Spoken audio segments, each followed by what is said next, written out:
California has more known species of birds than the entire continent of Europe.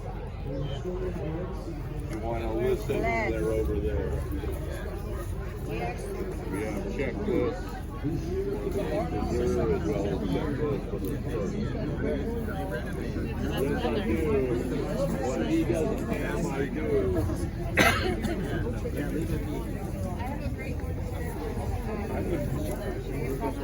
And there's a great horned owl. They're around here too.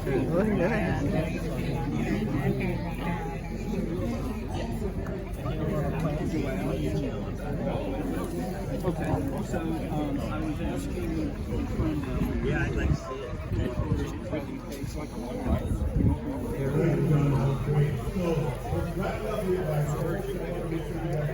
So these are all birds that, in our nature area all around here.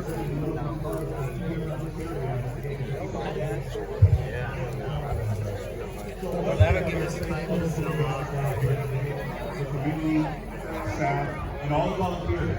And I do want to quickly give a shout out to people. Shout out to High, Wendy Blackstone, John Ruby. For the hard work and because they're not